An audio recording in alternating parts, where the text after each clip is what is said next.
Okay, I gave up trying to be perfect. I'm giving up trying to be perfect.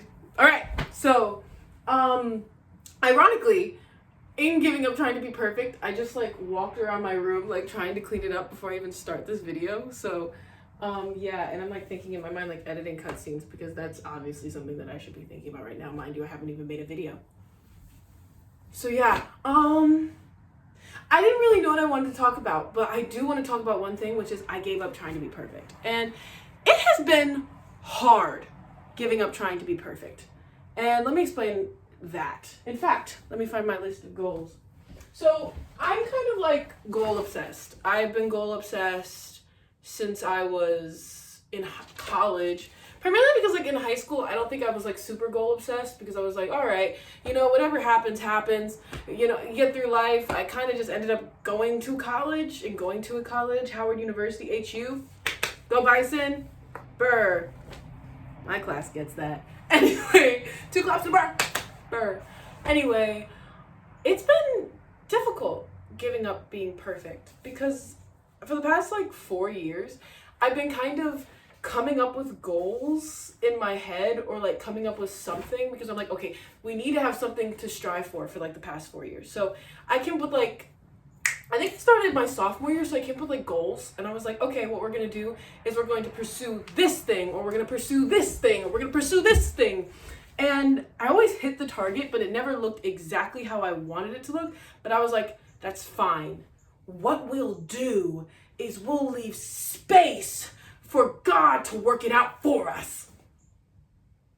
Really what that was me hiding my perfectionism and wanting, you know, God to give me an outcome that I so desired.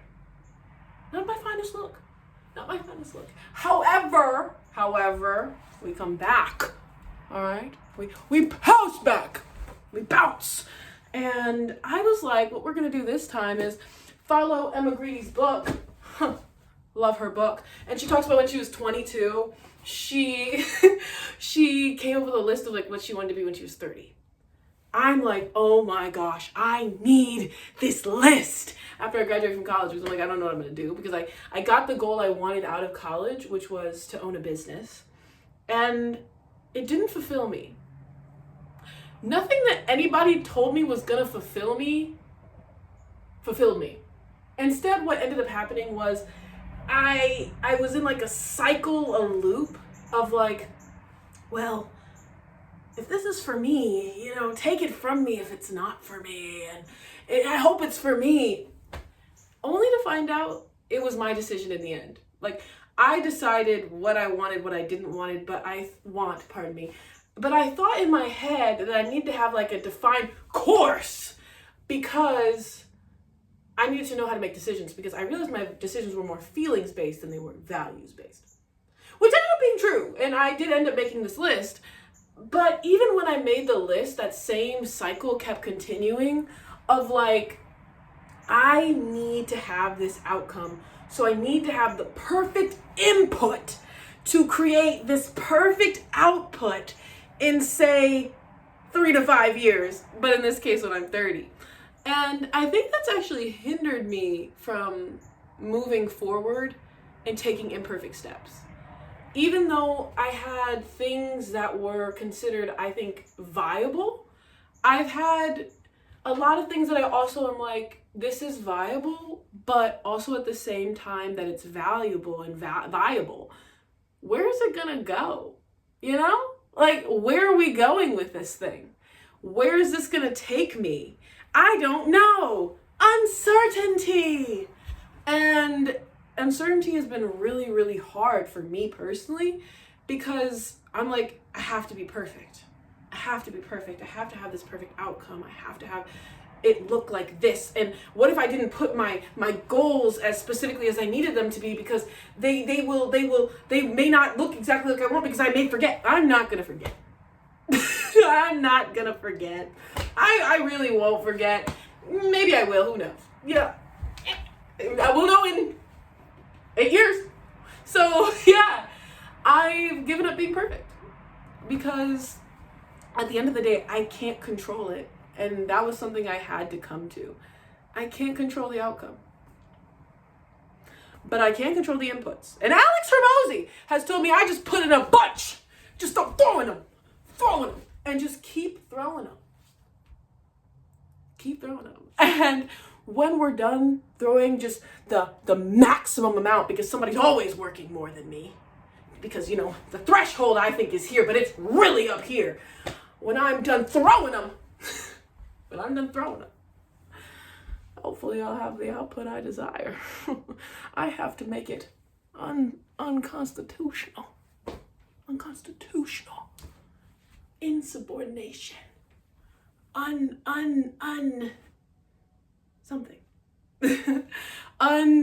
Unlikely that this outcome that I want is not going to happen because I've put in just so much input. Thank you, Alex. And then conversely, somebody else is like, well, find your flow and vibe with it. Vibe with it. Vibe with it. Find your flow. At the same time, Alex says input. So I'm realizing it's really up to you. You define your own life. You define what works for you at the end of the day, because my life is not your life. Your life is not this life. Who is to define the perfect life? Only you can define your perfect life. Where do you want to be in this time frame? How can you do this? And I think Quentin Tarantino actually has a really good story about like when he had to like take inventory on where he was and then also say where he wanted to be and like take action towards that. And I think that comes with accepting that perfection is not possible and that this outcome, it's not like life stops when you get the outcome anyway, you know? You keep moving, goals shift, goals change. But for him, it was, at least when I was listening to his story, I could be wrong, correct me, Quentin, that it wasn't about the perfection of it. It was about just the movement and making sure he's moving towards it, because I think that's really what life is. I think a lot of us think that like life, like once you have like the kids and you're married and you have the career and the money, and life stops. It doesn't. There is no happily ever after. I don't know if I'm going to die today. I don't know if I'm going to die in 100 years, but probably unlikely, but thank you, science.